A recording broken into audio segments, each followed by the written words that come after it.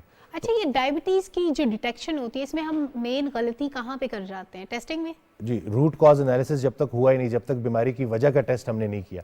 یعنی کہ insulin resistance کی وجہ سے شوگر ہوتی ہے, انسولن ریزسٹنس کی وجہ سے بلڈ پریشر بڑھتا ہے, انسولن ریزسٹنس کی وجہ سے پیٹ پہ چربی بڑھتی ہے, انسولن ریزسٹنس کی وجہ سے ٹرائیگلیسرائڈز بڑھتے ہیں, ایچ ڈی ایل کم ہوتا ہے.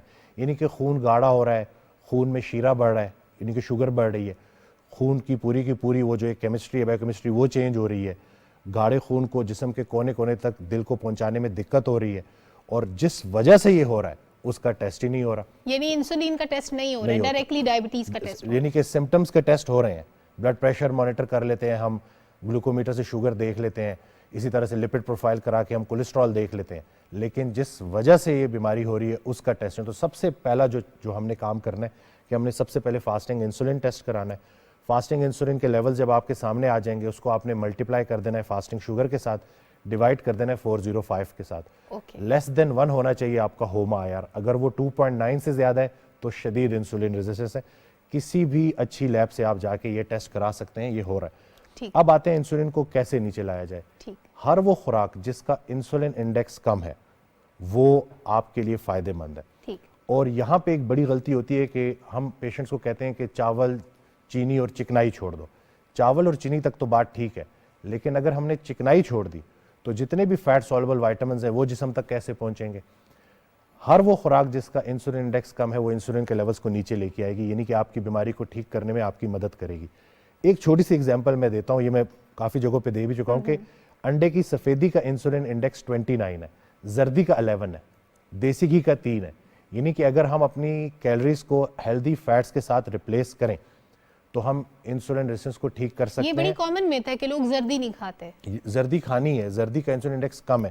جب اللہ نے سفیدی اور زردی ایک ساتھ بنائی ہے تو ہم اس کو کیوں علیحدہ کر دیتے ہیں. اور دوسرا یہ کہ کچھ امینو ایسڈز مسنگ ہوتے ہیں سفیدی میں, تو جب زردی اکٹھی ہوتی ہے تو کمپلیٹ سورس آف پروٹین ہوتی ہے آپ کی, کیونکہ آپ کو پروٹین چاہیے پورے جسم کو پراپر طریقے سے بلڈ کرنے کے لیے, مسلز کو بلڈ کرنے کے لیے. باڈی میں پروٹین اور جگہوں پہ بھی ریکوائرڈ ہوتی ہے. تو اسی طرح سے ہاں, جو لوگ غلطی کرتے ہیں کہ کاربوہائیڈریٹس, روٹی, چاول اور فروٹس, فروٹس کے اوپر اکثر جب میں اعتراض کرتا ہوں تو لوگ کہتے ہیں کہ اکثر ڈاکٹرز تو فروٹس کھانے کی اجازت دیتے ہیں. فروٹس کے اندر ہوتا ہے فرکٹوز. آپ خود جا کے سرچ کر لیں, دیکھ لیں کہ فرکٹوز جو چینی ہے وہ پورا جسم نہیں یوٹیلائز کر سکتا سوائے جگر کے, اور لیور پہ جا کے وہ پھر ٹرائیگلیسرائڈز میں کنورٹ ہوتی ہے, انسولین ریزسٹنس بڑھاتی ہے. تو اس لیے اگر آپ کو ڈائبٹیز ہے, اگر آپ کو انکنٹرول بلڈ پریشر ہے, مینیج نہیں ہو رہا ہے, اگر آپ کا وزن زیادہ ہے تو آپ, اور کولیسٹرول کا مسئلہ ہے, تو آپ نے جہاں پہ روٹی چاول کو شدید طریقے سے ریسٹرکٹ کرنا ہے, اسی کے ساتھ ساتھ آپ نے فروٹس کو بھی, میں تو یہ کہتا ہوں کہ یعنی اگر ہمارا ڈائبٹیز انڈیکس بڑا ہوا ہے تو ہم نے روٹی چاول کو بھی کنٹرول کرنا ہے, ہم نے فروٹس کو بھی کنٹرول کرنا ہے, اور کون سی چیزیں کنٹرول کرنی ہیں. اسی طرح سے ہم جو ہے جتنے بھی پروسیس فوڈ ہیں, یہ جو پاؤڈر والا دودھ ہوتا ہے ہمارا, اس کے اندر 3 چیزیں ہیں, اسٹیبلائزر ہے, شوگر ہے اور ویجیٹیبل آئل ہے. تینوں چیزیں سنتھیٹک ہے, تینوں چیزیں پروسیسڈ ہیں, اور ہم دن میں اگر 2-3 دفعہ بھی اس دودھ میں چائے پیئیں گے تو سوچے کہ ہماری انسولین ریزسٹنس کتنی, یہ تو میری ٹیبل پہ پڑی ہوئی ہے, اس کو بس آپ نے چینج کرنا ہے. اور میں تو بلکہ ریکمینڈ کرتا ہوں کہ فل فیٹ ملک لیں, لیکن کم مقدار میں لیں. سکم ملک, اور یہ جو چائے کے لیے جو ملک آتے ہیں ٹیٹرا پیکنگ میں, یہ اس میں فل فیٹ لے لیں لیکن کم مقدار میں لیں. چائے دن میں 2 ٹائم لیں, 3/4 اس میں پانی ڈال دیں اور 1/4 اس میں ملک ڈالیں. جو لو فیٹ ملک اویلیبل ہوتا ہے اس میں جو ہے نا کاربز ایڈڈ ہوتے ہیں اس کو پیلیٹیبل کرنے کے لیے, تو اس وجہ سے دودھ کا استعمال کم سے کم. ہاں, دہی آپ استعمال کر سکتے ہیں, جتنے جو فرمنٹڈ پروڈکٹس ہیں ڈیری وہ آپ لے سکتے ہیں, ڈائبیٹک پیشنٹ بھی لے سکتا ہے, لیکن وہی بات ہے کہ بیلنس کے ساتھ. آج کل تو ٹیکنالوجی نے بڑا آسان کر دیا ہے, موبائل میں آپ آسانی سے اپنی مینٹیننس کیلریز کیلکولیٹ کر سکتے ہیں, ہر انسان کی خوراک کی ریکوائرمنٹ ہے. اچھا, ڈائبٹیز اور بلڈ پریشر, ان کو ہم لائف سٹائل موڈیفیکیشن سے کیسے ریورسیبل بنا سکتے ہیں کہ ہماری میڈیسن پہ جو ڈپینڈنسی ہے وہ ختم ہو جائے؟ دیکھیں, میں نے جیسے کہا نا کہ انسولین ریزسٹنس جتنی زیادہ ہوگی اتنی بیماری کی شدت زیادہ ہوگی. ٹھیک ہو گیا. انسولین ریزسٹنس جتنی آپ نے کم ہوگی اتنی بیماری ٹھیک ہوگی. یعنی اگر میں کہوں کہ میں ساری چیزیں کھانا چاہتی ہوں جو آپ نے منع کی, لائک روٹی, چاول, ایوری تھنگ, اور میں کہوں کہ میں انٹرمیٹنٹ فاسٹنگ کر لوں گی, کیا یہ صحیح طریقہ ہے شوگر کنٹرول کرنے کا؟ جب تک انسولین 2 پہ نہیں آئے گی آپ کو ڈائبٹیز ریورسیبل ڈکلیئر نہیں کیا جائے گا. جب انسولین 2 پہ آ جائے گی, اس کو ٹیسٹ کرائیں, اس کو ٹارگٹ کر کے نیچے لے کے آئیں, اس کے بعد آپ سب کچھ کھائیں لیکن اعتدال کے ساتھ. ٹھیک. ونس اے ویک بے شک آپ باہر سے بھی جا کے کھا لیں, لیکن جو ویٹ آپ نے ریڈیوس کیا ہے اس کو مینٹین رکھنا ہے. انٹرمیٹنٹ فاسٹنگ ہیلپ کرتی ہے ایپیٹائٹ کنٹرول کرنے میں.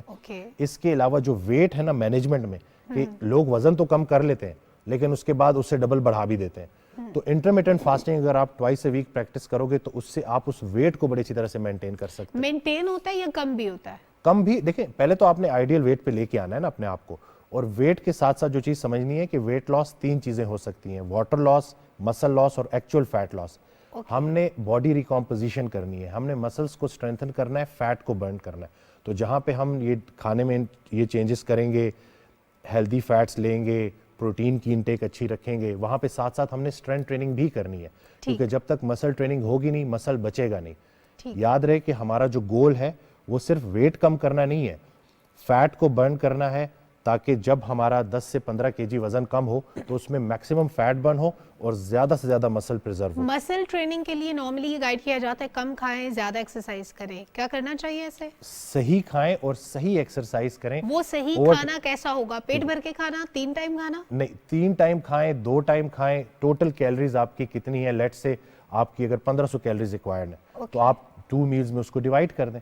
تھوڑا سا آپ نے اس اسکل کو سمجھنا ہے. پہلا 1 ہفتہ 2 ہفتے 3 ہفتے مشکل ہوتے ہیں, لیکن جب آپ اس کے ساتھ یوزڈ ہو جاتے ہو پھر آپ کے لیے مسئلہ نہیں ہوتا. اس کی ایک ایگزامپل میں ایسے دیتا ہوں کہ جیسے آپ جب سٹارٹ میں ڈرائیونگ سیکھ رہے ہوتے ہو تو آپ کو ایک ٹرن کرنا بھی بڑا مشکل لگ رہا ہوتا ہے, لیکن جیسے جیسے آپ کی ڈرائیونگ سکلز اچھی ہوتی جاتی ہیں آپ کے لیے پھر وہ کوئی مسئلہ ہوتا ہی نہیں. اسی طرح سے اب یہ وقت ہے کہ ہم اپنی کیلریز کو ٹریک کرنا سیکھیں. ٹھیک. پروسیسڈ فوڈ کے بارے میں سب کو پتہ ہے کہ پروسیسڈ فوڈ کیا ہے, ڈبے والی جتنی چیزیں اس کو ہٹائیں. دیسی گھی, مکھن, سرسوں کا تیل, اسی طرح سے آپ آلیو آئل, اسی طرح سے کوکونٹ آئل جو افورڈ کر سکتے ہیں, یہ تھوڑا کاسٹلی ہے بٹ صحت سے بڑھ کر کچھ بھی نہیں, اگر تو آپ کی جیب اجازت دیتی ہے تو استعمال کریں. اسی طرح سے ہول ایگز ہو گئے, اسی طرح سے چکن ہو گیا, بیف ہو گیا, مٹن ہو گیا, ڈھیر ساری سبزیاں ہو گئی, خاص طور پہ گرین لیفی ویجیٹیبلز ہو گئی, دہی ہو گئی, اسی طرح سے تھوڑے سے پینٹس ہو گئے, تھوڑے سے بادام ہو گئے. ہمیں وائزلی یوز کرنا ہے, یہ ہمیں اعتدال کے ساتھ, خیر الامور اوسطھا, بہترین کام وہ ہیں جو میانہ روی کے ساتھ کیے جائیں, تو اعتدال کے ساتھ ہم نے ان چیزوں کو. زبردست, بہت شکریہ. ڈاکٹر وسیم اللہ شاہین ہمارے ساتھ موجود تھے, بہت اچھا گائیڈ کیا. فٹنس ٹرینر بھی ہیں اور ساتھ ساتھ ڈاکٹر بھی ہیں, تو ہمیں دونوں ایسپیکٹ پتہ چل گئے کہ ہمیں اپنا لائف سٹائل کیسے بہتر بنانا ہے, اور ساتھ ہی ساتھ ہم نے کس طرح اپنی ڈائبٹیز کو کنٹرول کرنا ہے, بلڈ پریشر کو کنٹرول کرنا ہے, اور جو ہمارے اس سے جڑے ہوئے مسائل ہیں ان کو کنٹرول کرنا ہے. آگے بڑھتے ہیں اپنے اگلے ٹاپک کی طرف, اور ہم بات کرنے والے ہیں ایک ایسے مصنف سے متعلق, ایک ایسے شاعر سے متعلق, رائے محمد ناصر خان صاحب, جو کہ بہت معروف پنجابی کے شاعر بھی ہیں, اور 5 جو ہے وہ پنجابی شاعری کی کتابیں ابھی تک لکھ چکے ہیں. اس کے علاوہ انہوں نے اردو شاعری کی بھی ایک کتاب لکھی ہے. پنجابی شاعری کی تینوں کتابوں کو مسلسل 3 سال اکادمی ادبیات پاکستان کی جانب سے ایوارڈ بھی مل چکا ہے. تمام کتابوں کو ملکی اور غیر ملکی ایوارڈز ملے. ان پر ایم فل اور پی ایچ ڈی کے مکالمے لکھے جا چکے ہیں. ہمسایہ ملک بھارت میں بھی ابھی ان کی شاعری پہ کام ہو رہا ہے. انہوں نے پنجابی زبان میں نظم اور غزل کے ساتھ ساتھ بولی, ٹپے, ماہیے پر بھی کام کیا. آج وہ ہمارے ساتھ مہمان ہیں, ہمارے مہمان بنے صوبے پاکستان کے لاہور اسٹوڈیو سے ہمیں جوائن کر رہے ہیں. السلام علیکم رائے محمد ناصر خان صاحب, کیسے ہیں آپ؟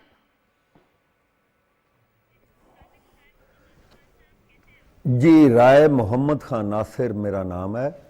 وعلیکم السلام ورحمۃ اللہ وبرکاتہ. آپ کیسی ہیں؟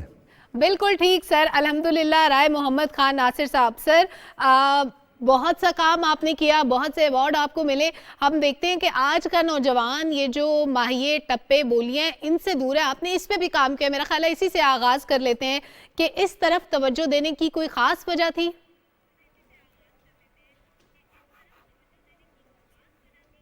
ہاں, اس میں ایسا ہے, میم کہ جب میں آیا چیسن کالج لاہور سے تو میں نے محسوس کیا کہ ہمارے معاشرے میں میری جو زبان ہے، میری جو ماں بولی ہے، اس سے گریز کا عنصر ذرا زیادہ نمایاں ہے. صحیح. تو میں نے سوچا اس طرح کہ جو ہماری بیسکس ہیں اس زبان کی، مایا، ٹپا، بولی، شلوک، اگر اس پہ کام کیا جائے، اگر اللہ پاک ہمت دے، اللہ پاک توفیق دے، تو ہو سکتا ہے کہ یہ گریز دور ہو جائے. بالکل ضرور ہوگا، کیونکہ ظاہر ہے قطرہ قطرہ کر کے دریا بنتا ہے، اور جب کاوشیں ہو رہی ہیں تو ظاہر ہے ضرور فروٹفل ہوں گی. سر، بڑے بڑے شعراء کرام نے کلام لکھا، لیکن پنجابی میں ہمیں بہت زیادہ کام نظر نہیں آیا. ابھی ہم دیکھتے ہیں موجودہ دور کے جو شاعر ہیں وہ بھی موسٹلی ہمیں اردو میں نظر آتے ہیں. زبان سے گریز کرنے کی کیا وجہ ہے؟ کیا پنجابی زبان بہت مشکل ہے، یا اس سے ہم لوگ ویسے دور ہوتے جا رہے ہیں، یا پنجابی زبان کا کلچر اتنا عام نہیں رہا جتنا پہلے تھا؟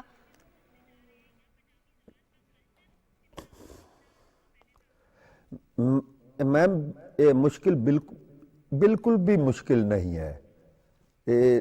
صرف فقدان اس بات کا ہے کہ ہمارے گھروں میں ہمارے جو محفلیں ہوتی ہیں، ہمارا جو گیٹ ٹوگیدر ہے، اس میں یہ زبان بولی نہیں جاتی، کوئی بولنے کی کوشش نہیں کرتا، کوئی سمجھنے کی کوشش نہیں کرتا.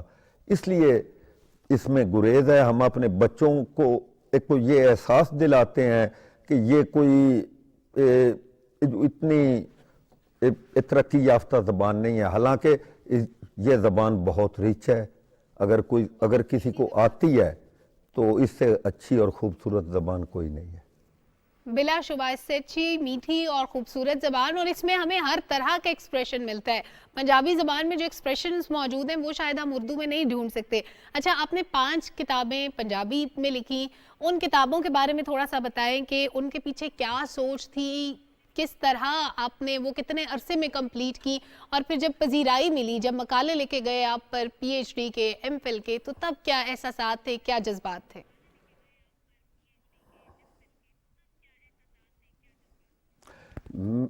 میم میرے 4 کتابیں شاعری کی آ چکی ہیں ابھی تک. ایک پہلی کتاب میری ہر کھائی پنجابی میں، دوسری ہونگ آئی، تیسری ہڈک آئی، اور چوتھی اس سال آئی ہے ہیت، اور ایک میری کتاب کہانیوں کی آئی ہے مورتاں کے نام سے.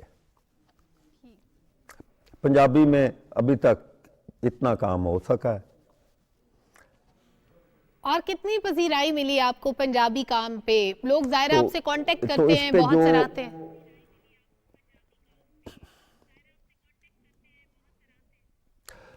الحمدللہ بہت زیادہ میری توقع سے، میرے وہم و گمان سے بڑھ کر پذیرائی ملی.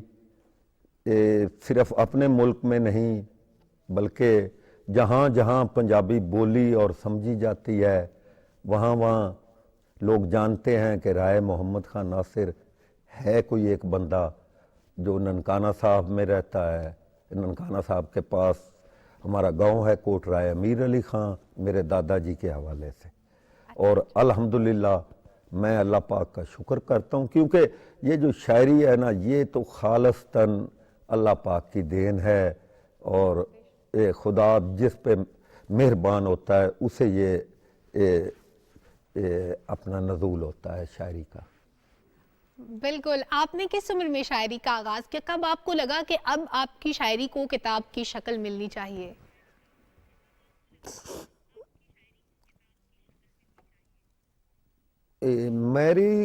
جب میں 9ویں کلاس میں تھا نا، وہاں اس وقت پہلی میری نظم ہوئی تھی، وہ مجھے یاد تو نہیں ہے، اردو میں.